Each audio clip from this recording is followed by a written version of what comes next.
Bueno, Bárbara, bienvenida al primer episodio de TED Talks. Este es nuestro episodio número 1 y me encanta tener la oportunidad de compartirlo contigo. Un privilegio, gracias. Gracias por la invitación. Bueno, voy a hablar un poquito de ti, de tu background, de tu bio y también te pido pues que tú obviamente te presentes y nos cuentes de ti. Entonces, la doctora Bárbara Segarra Vázquez ha sido profesora de la Universidad de Puerto Rico por más de 30 años y es investigadora principal de un programa de adiestramiento de investigación clínica por los Institutos Nacionales de Salud y además es sobreviviente de cáncer de mama 2 veces. Bárbara es muy activa como defensora de pacientes en la investigación y ha servido de evaluadora de propuestas de investigación y es la copresidenta del Comité de Pacientes de SWOG Cancer Network, que es un grupo de investigación aquí en Estados Unidos. Bárbara pertenece a varios comités de pacientes tanto en Puerto Rico como en Estados Unidos y su enfoque principal es aumentar la diversidad en investigaciones clínicas con la participación de latinos y otras minorías en Estados Unidos.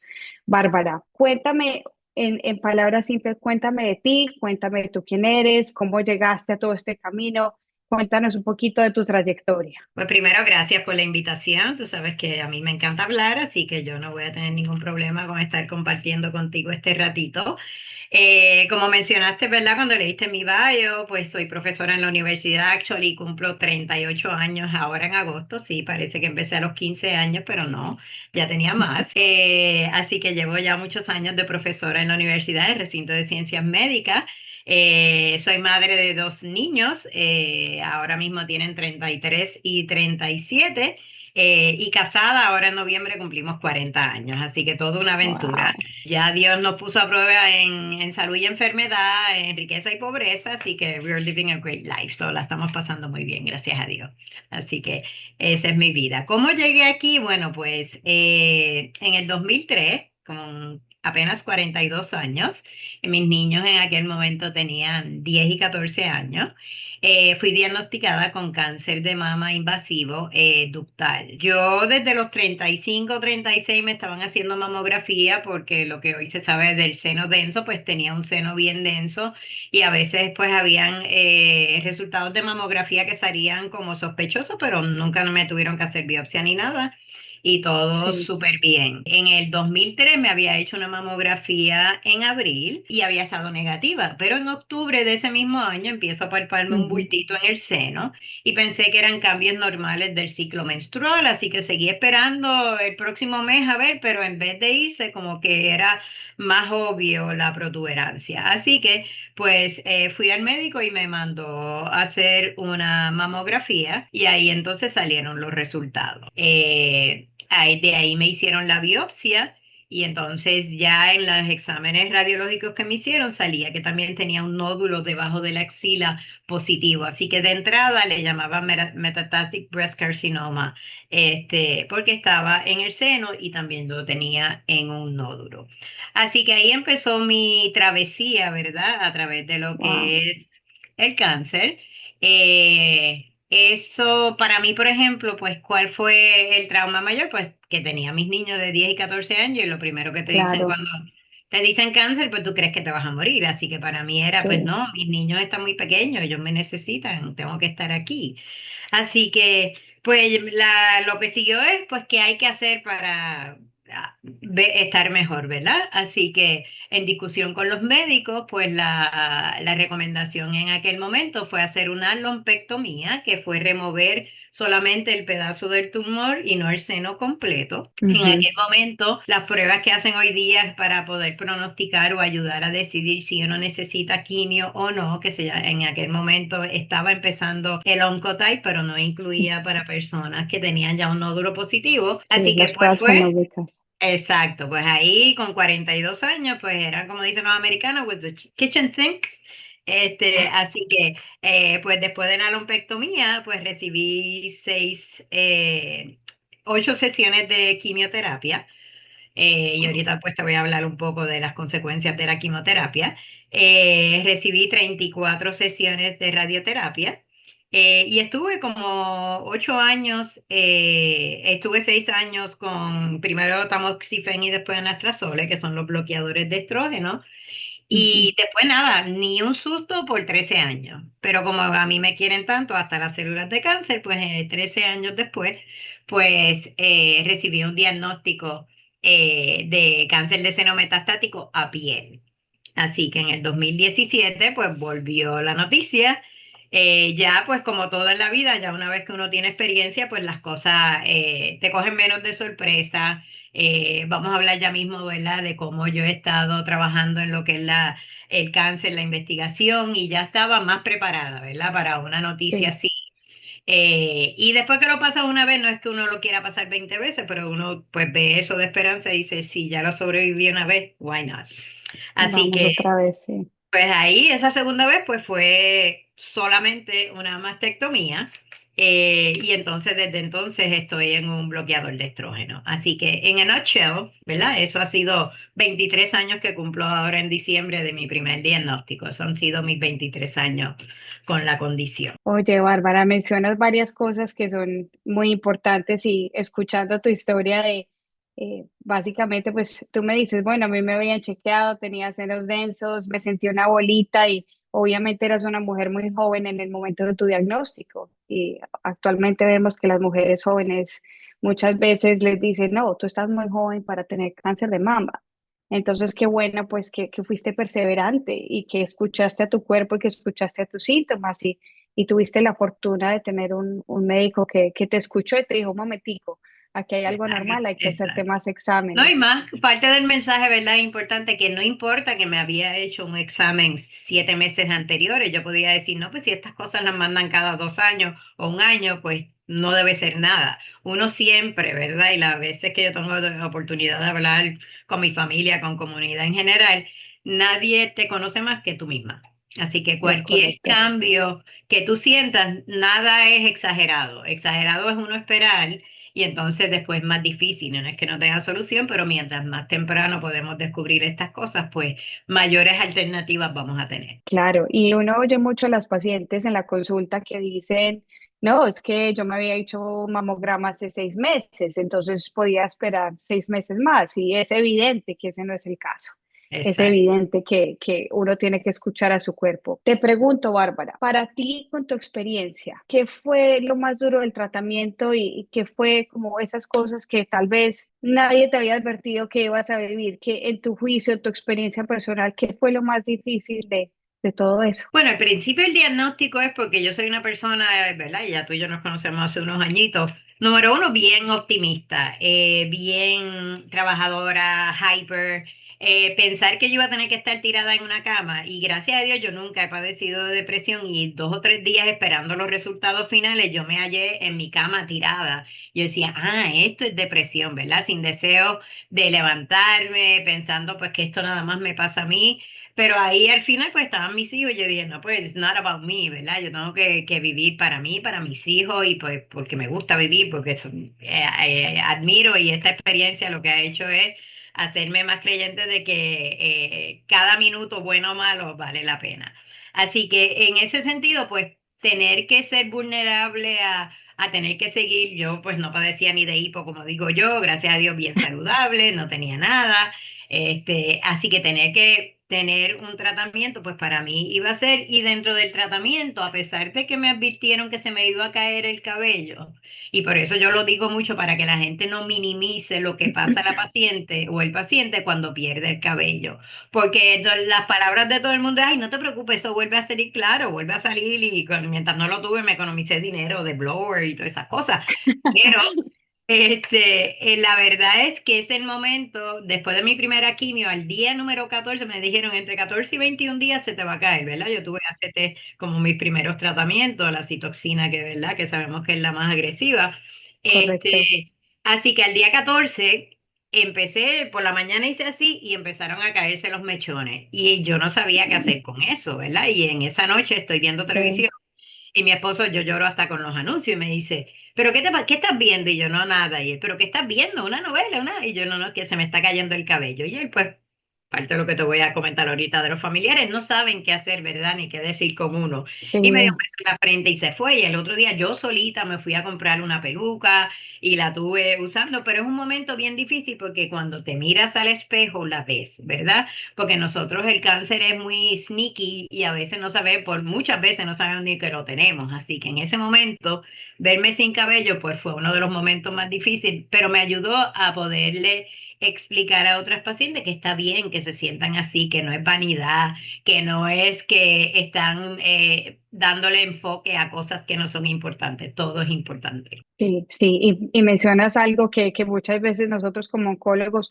yo le he dicho a pacientes, no te preocupes que vuelve y te crece, pero verse uno como mujer en esa vulnerabilidad es duro, es difícil.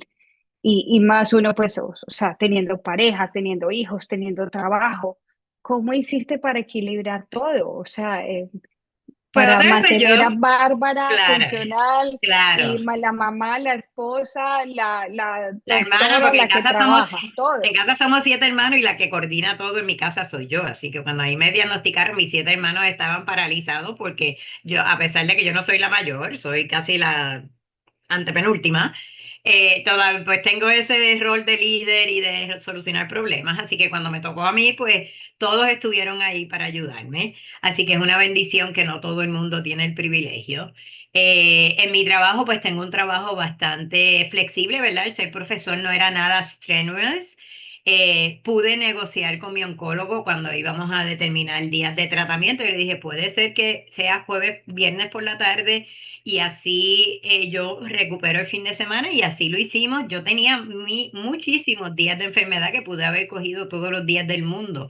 Pero parte de lo que yo le aconsejo a la gente que si dentro de su estado físico y emocional pueden trabajar, lo hagan, porque eso te ayuda a mantener un sentido de normalidad, a que no te arrebaten todo lo que tú tenías antes de un diagnóstico de cáncer. Así que esa negociación me resultó, inclusive yo trabajaba ese viernes hasta el mediodía, mi secretaria me dejaba en el oncólogo para coger mi infusión y después mi esposo y mis hijos me recogían. Y entonces estaba el fin de semana, ya había algún hermano mío en casa esperándome para cocinar, o una amiga mía se llevaba a mis hijos, otra cada vez que yo tenía una quimio venía con una ensalada de fruta. Y es un privilegio, ¿verdad? Y es parte de lo que tengo el privilegio porque yo fui diagnosticada y tratada en Puerto Rico, en mi país, con mi gente, con mi cultura. Y eso lamentablemente tú y yo sabemos que no le pasa a todo el mundo. Sí, es correcto. Solamente hasta el privilegio muchas veces, aunque en Puerto Rico se habla inglés, muchas veces la gente se comunica en español, tener el Todo el mundo. privilegio de tener una comunicación en el mismo idioma. Entonces, por lo que tú me cuentas, esa experiencia de comunicación con tu equipo médico fue muy buena. Y veo que tuviste mucha comunidad, que como bien lo dices, aquí en Estados Unidos a veces es difícil y las pacientes y los pacientes a veces están muy solitos.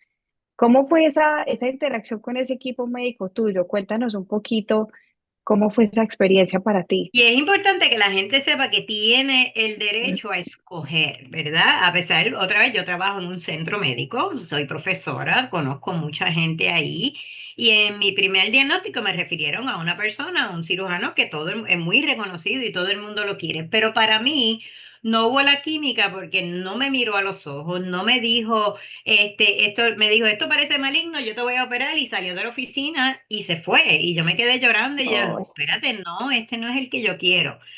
A la semana después consigo este cirujano que mi hermana se estaba atendiendo para algo benigno y ella ujú. llamó y él me atiende. Mira, ese doctor, él no me dijo que me iba a curar, él me dijo, esto es tratable, esto es erradicable, vamos a ver qué tú tienes. Y eso es lo que yo necesitaba, ¿verdad? Yo necesito que me expliquen y todos tenemos derecho a eso. Así que una vez que yo me encontré esa persona, él mismo pues me refirió, mi hermana conocía a un oncólogo porque ella había trabajado como representante médico en varias ocasiones, así que ella me consiguió mi oncólogo, otro ser humano que él se sentó, él me explicó el estadio medio, él me explicó lo que era la ciencia, él me explicó cómo vamos avanzando cada año, diferente, cuál iba a ser mi tratamiento, etcétera, y siempre había una conversación espectacular. Él fue mi oncólogo por 17 años y durante la pandemia él falleció de un problema cardíaco y para mí era como un familiar que había fallecido porque siempre yo cogía la última cita porque la primera media hora era ponernos al día en todo el meeting que yo había asistido o el que él había asistido. Pero siempre hubo una comunicación después de mi, por ejemplo, después de mi tumor era positivo a estrógeno y estamos hablando de 2004 que empezaban a ver cómo lo Sí. bloqueamos, etcétera. Y mi ginecólogo me había dicho, si tú fueras mi esposa, yo me quito los ovarios. Yo, bueno, yo no soy tu esposa, pero déjame consultarlo. Y entre ellos dos Ujú. consultaron, ya yo tenía mis dos hijos, ya yo tenía una familia, esa era la familia que yo quería tener. Así que fue fácil tomar esa decisión y hoy día pues eso resultó en una sobrevivencia Sí, más alta. Así que era correcto. poder tener, yo cada vez o cuando me pusieron por el anastrozol en suplementos para de densidad ósea, pues yo vine de una conferencia y decía, si tú no tienes problemas, no hay por qué empezarlo antes. Pues yo me sentaba con él y decía, mira, yo escuché esto, ahora con el último que estoy, y él me dijo, bueno, pues te voy a hacer la densitometría, si está bien, suspendemos lo de la densidad ósea. Y es esa negociación, y eso es lo que yo quisiera que cada paciente tuviera el privilegio de tener. Y nadie, o sea, ninguna pregunta es boba, ninguna pregunta es exagerada y el problema es que se nos olvida. Así que lo importante es anotarlo, ¿verdad? Que nosotros podamos tener todas las preguntas que le vamos a hacer a nuestro médico para cuando lleguemos ahí estemos con él, poderle hacer las preguntas pertinentes y tener esa relación porque sin eso no se puede. Qué bonita esa parte de tener una relación tan estrecha, pues con tu médico. Y yo siempre como oncóloga, yo he dicho, lo más bonito de mi profesión es esa relación tan cercana que uno desarrolla con sus pacientes. Es única y definitivamente es muy especial y para mí es una de las cosas más bonitas de la especialidad. Bárbara, ¿cómo, o sea, obviamente en nuestros países hispanos, latinos, a Puerto Rico, la fe tiene un papel muy grande, ¿verdad? Obviamente Estados Unidos es un país que tiene muchas religiones, Exacto. pero hablamos que tal vez en países de América Latina o que hablamos más español, la religión tiene un papel fundamental. Exacto. Cuéntame cómo fue eso para ti, cómo, o sea, qué papel jugó tu fe en todo esto. Y es importante porque yo pues fui bautizada católica, no soy de ir siempre a la iglesia, pero por lo menos siempre trato de agradar a Papá Dios haciendo el bien, ¿verdad? Y en ese momento es cuando más te arraigas, ¿verdad? Y son momentos, ya yo había sido, apreciado un milagro de Dios cuando mi hijo mayor nació con una hernia diafragmática, que era una hernia en el diafragma y no lo aseguraban, y ese es el que tiene hoy 37 años. Así que para mí ese había sido el milagro mayor, ¿verdad? Ver mi hijo nacer y recuperarse, cuando entonces yo afronto esto y otra vez cuando tú tienes, los diagnósticos vienen en diferentes etapas de la vida de uno y cuando tú tienes niños, ¿verdad? Y tú tienes dos varoncitos igual que yo y lo Sí, hemos sí, conversado, tu prioridad son tus hijos, ¿verdad? A mí cuando me correcto. volvieron a diagnosticar, ellos ya tenían 23 y 27 y era otra etapa, pero durante este momento pues era importante. Así que lo primero que yo le pedí a Dios era, yo decía, bueno, mis hijos, voy a pedir que ellos duren, ¿verdad? Yo durar hasta que ellos tengan 18 años. Y una vez hablando con una amiga me dice, pero ¿tú te crees que ellos te dejan de necesitar a los 18? Y yo, tienes razón. Entonces dije, bueno, voy a hacer una enmienda a mi No, petición. nunca, Y es estamos, cierto. estoy esperando que me hagan abuela, pero I don't know if that's gonna happen. Así que puedo pedir eso y a lo mejor duro para siempre porque no van a tener niños. Pero eh, me ayudó muchísimo. Yo oraba mucho. Muchas personas en aquel momento daban una misa televisada aquí en Puerto Rico y un día la prendo el domingo y estaban dedicándome la misa. Yo no sé quién fue, pero fue la cantidad de amistades que tú Qué sentías que lindo. estaban ahí para ti. Así que parte de lo que yo quisiera el mensaje también es que Papá Dios dice, ayúdate que yo te ayudaré. Y no es confiar porque Dios me va a curar. Dios te va a curar si tú consigues las herramientas que Él te está poniendo, el buen médico, la medicina, los tratamientos, ¿verdad? Y Él, pues esa fe te va a ayudar a tolerar esas cosas, pero no puede ser, Dios me va a curar sin yo hacer nada, ¿verdad? Así que parte de lo que tenemos que hacer es agarrarnos de esa fe de que todo en la vida pasa por una razón, lo bueno, lo malo y lo regular, como yo digo. Y a pesar de que fue un momento difícil, ¿verdad? Que nos marcó Claro. no solamente a mí, sino a mis hijos. Ay, mi Bárbara, tú eres una, hemos Pero hablado tanto de las dos, pero tú eres una guerrera.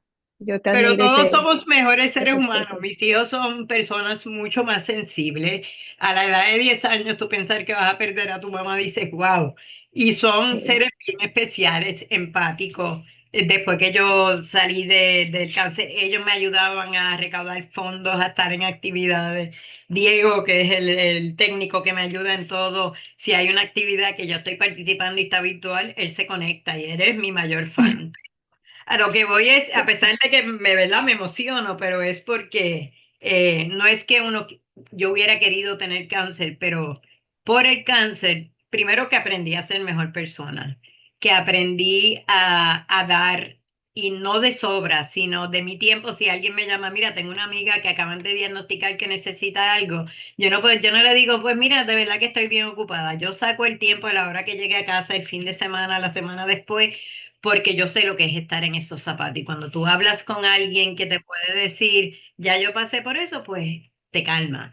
Así que tenemos que agarrarnos de nuestra fe y saber que hay luz al final del camino. Y eso es lo que me mantenía a mí, ¿verdad? Y esto tiene un fin. Y cuando miro para atrás, ahora 23 años, que ni lo puedo creer yo misma, ¿verdad? De ese primer Wow. diagnóstico ha pasado tantas cosas, pero han pasado muchas cosas maravillosas también. Sí, tú definitivamente, yo siempre te he dicho desde que te conocí que tú eres como una fuerza y una cajita de música que yo no te puedo poner en una palabra, tú eres una fuerza. Yo creo que si tengo que escoger una, esa va a ser la palabra. Ahora, Bárbara, o sea, todo esto que viviste, ¿cuándo dice Bárbara, ok, yo tengo que coger toda esta experiencia que viví y convertirla en algo en lo que yo pueda ayudar a otros pacientes? ¿Cómo fue ese camino de decir, ok, yo voy a asumir un rol como de activista o como decimos en inglés de patient advocate? ¿Y cómo nació esa parte? Y cuéntanos un poquito de cómo ha sido como la ejecución, porque tú miras algo muy especial y que yo quiero resaltar en nuestra conversación es que tú haces mucho énfasis y creo que las dos compartimos eso en ayudar y en apoyar a estas pacientes que hay veces hasta por el simple hecho de hablar un idioma diferente son minoría, ¿verdad? Exacto, Porque exacto. minorías son latinos, minorías Ujú, son las personas africanamericanas, o sea, ¿cómo, cómo llegó para decir, ok, esto me exacto. inspira, esto es lo que voy a hacer? Pues otra vez, como yo te mencioné, ¿verdad? Yo siempre he sido bien hybrid. Y antes del diagnóstico, yo era bien activa en la escuela de mis hijos. Pues, ¿quién presidió el PTA? Yo. En la profesión, yo soy tecnóloga médica de profesión y hay una asociación local y hay el Colegio de Tecnólogos Médicos con 4.000 miembros. ¿Quién era la presidenta? Yo. Y yo fui presidenta hasta no de un coro porque no canto.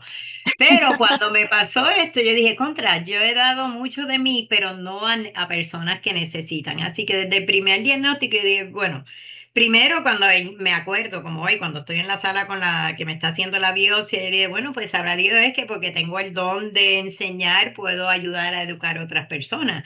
Así que localmente yo empecé. En Puerto Rico hay una organización de Susan Komen, es una filial, Ujú, y yo empecé ahí educando y participé en el comité de educación. Y entonces después me fui parte de la junta de directores y como Go Big o Go Home, pues entonces terminé presidenta de la junta de directores también, haciendo varias cosas. Estando en Comen, me llega un día un aviso de que el AACR, que es la Asociación Americana de Cancer Research, de investigación en cáncer, tienen un programa para pacientes y científicos. Y era como una beca. Y yo dije, bueno, pues a ujú. lo mejor yo puedo participar en eso también. Así que otra vez, pues solicité y me cogieron. Y ahí entendí cómo podía tener una voz en lo que es la ciencia, cómo podía compartir mi experiencia y experiencia de personas que conozco para hacer la ciencia mejor y más accesible y más consciente de la diversidad que hay de las personas que están pudieran coger ese tratamiento. Así que en ese momento participé en eso y entonces había Sandy, que tú la conoces de allí de San Sí, Antonio, es el ícono allá en San Antonio. sí, Ella me dijo, pero ¿tú alguna vez has participado en el Departamento de la Defensa evaluando propuestas? Y yo, no, pues puedes hacer eso. ¿Tú participaste en el San Antonio Breast, que hay una beca? Y yo, no. Y empecé a participar en todo eso y dije, wow, pues entonces hay varias oportunidades. Otra vez, esta latina de acá de Puerto Rico y como hemos hablado otras veces, el tratamiento mío fue aquí, con mi gente, pero yo sé lo que es pasar por un cáncer y me pregunto cómo tienen que pasar esta gente sin entender lo que está pasando, sin nadie considerar, ¿verdad? Porque muchos de los latinos en Estados Unidos tienen 2 y 3 trabajos o no tienen sí, un médico o no tienen familia que le cuiden los hijos cuando vayan a tratamiento o para tan siquiera hacerse una prueba de examen, que es el que le va a decir que tiene cáncer más adelante. Así que yo dije, bueno, pues yo puedo tener una opinión en esas cosas y seguir conociendo gente latina que vive en mainland, como digo yo, en Estados Unidos como tal. Nosotros somos parte de Estados Unidos, pero tenemos nuestra sí, cultura y nuestra gente acá. Así que ahí yo me interesé y entonces he podido combinar, ¿verdad?, mi propia experiencia y parte de lo que aprendemos como patient advocate es aprender los unos de otros, ¿verdad? Y aunque yo he sido sí. privilegiada de no tener cáncer de seno metastático, el cáncer que se va a otros órganos como el hígado, como el cerebro, como el pulmón, que son cánceres que ya tienen que estar en tratamiento el resto de su vida. Aunque yo no lo he padecido, yo hablo con esas personas para ver cuáles son sus necesidades, cómo yo puedo abogar mejor para ellos, qué podemos hacer para que todo el mundo tenga el mejor tratamiento en el momento adecuado. Así que una vez que vi que eso se podía hacer, entendí que si yo lo hacía, lo podía hacer más latino, porque inclusive en cáncer de seno tú sabes que hay muchos patient advocates, pero cuando yo miraba la cantidad de patient advocates latinos eran bien reducidos y te puedo Sí, decir, después de poquitico. maybe 17 años que yo llevo yendo a San Antonio Breast, no éramos 10, no somos 10 latinas que estábamos yendo Sí, constantemente ahí. Y entonces yo dije, pues caramba, tenemos que estar sentados a la mesa porque los pacientes en Estados Unidos, hay varios, el FDA, que es el que aprueba medicamentos, tiene comités de pacientes que inclusive participan en la aprobación de medicamentos.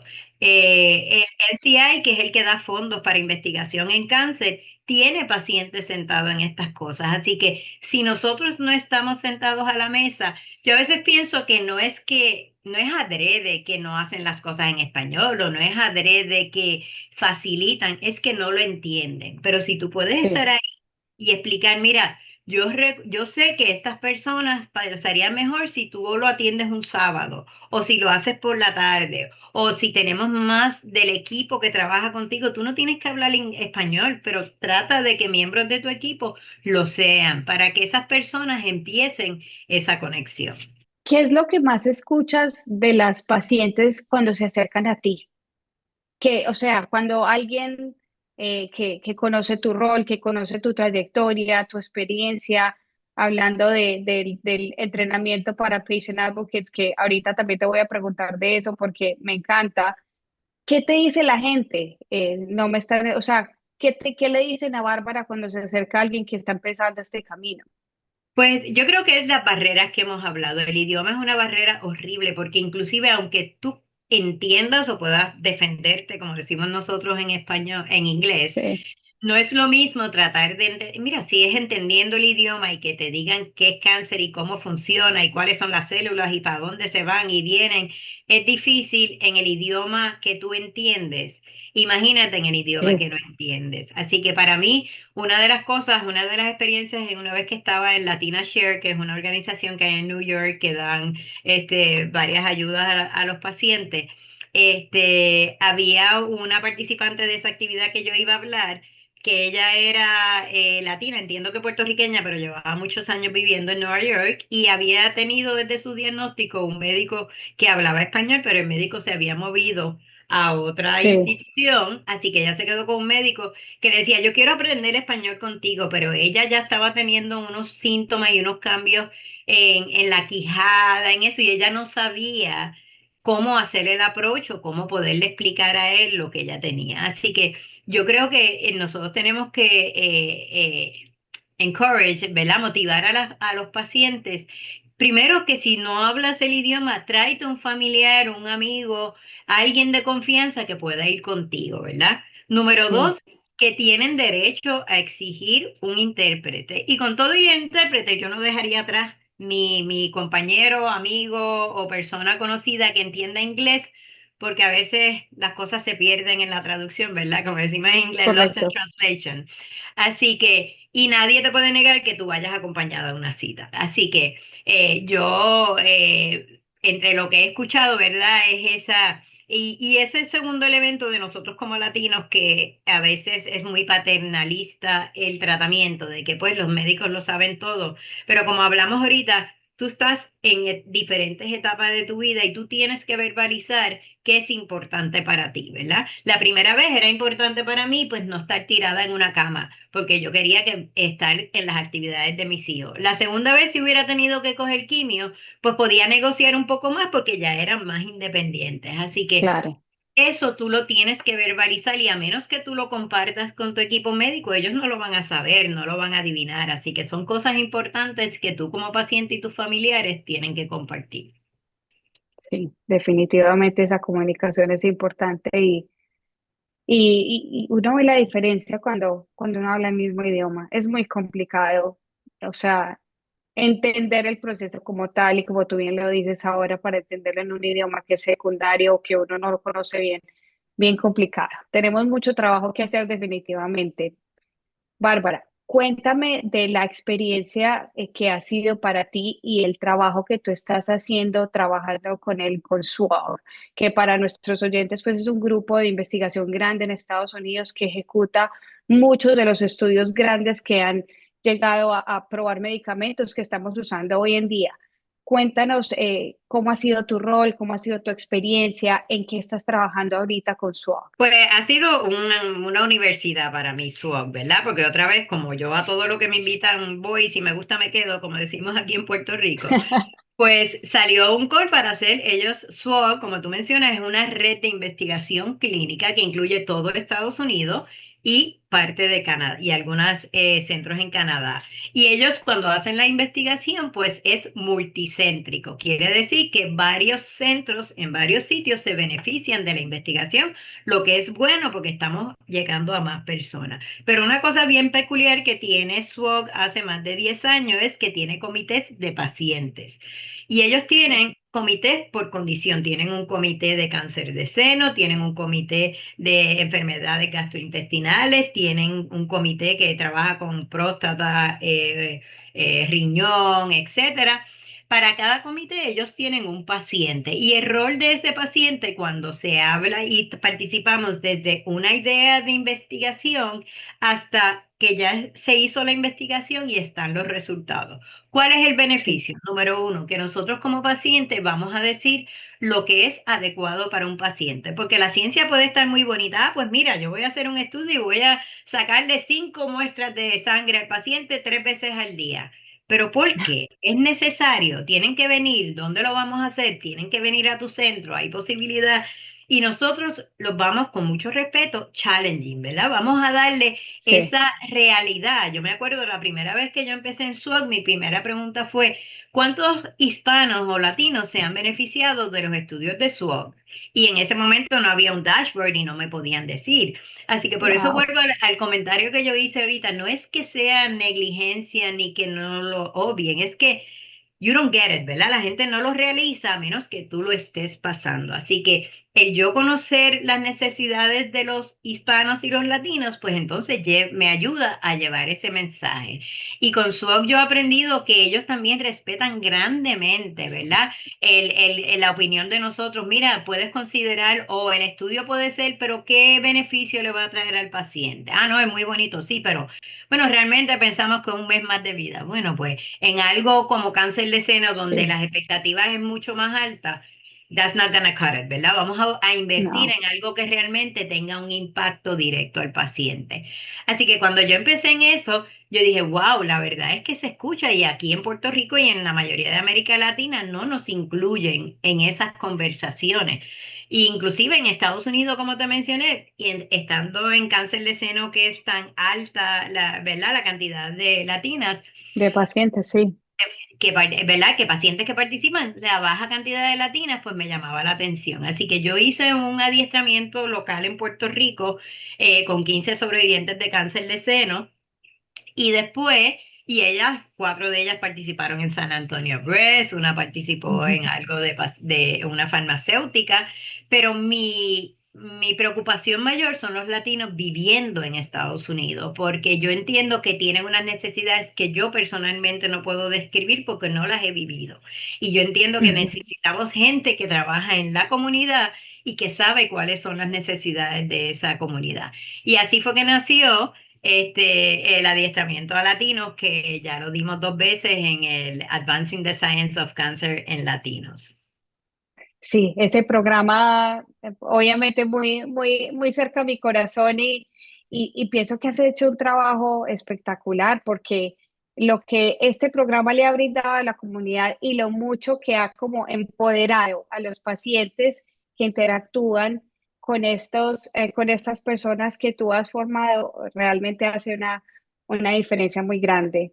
Pues Bárbara, desde que te conocí siempre te he dicho toda mi admiración y mi respeto. Tú eres una fuerza definitivamente y yo espero seguir educando y seguir caminando contigo muchos años. Y te agradezco tu tiempo, el compartir con nosotros cosas tan íntimas, tan personales, pero que le dan una visión tan bonita de cómo partiste algo tan duro en tu vida a llegar a ser una líder hoy. Yo Y un mensaje personalmente importante, y perdona que te interrumpa, Marcela, no te ¿verdad? preocupes. Para los que nos estén escuchando, no todos tenemos que hacer todo, ¿verdad? Y ese es mi mensaje principal. Pero si ustedes tienen interés, empiecen localmente, empiecen a conocer, ayudar a otros, pues todos lo hacemos, ¿verdad? Si alguien tiene recién diagnosticado, pues dele la manito, pero si quiere hacer más, hay muchas oportunidades de hacer más y eso es lo que, ¿verdad? Marcela y yo estamos tratando de crear esa comunidad de latinos que nosotros tenemos mucho que decir. Y como Sí. mencionas tú, este grupo, entre ellas se ayudan, ellas se comparten información, algunas tienen sus propias organizaciones y unas ayudan a la otra.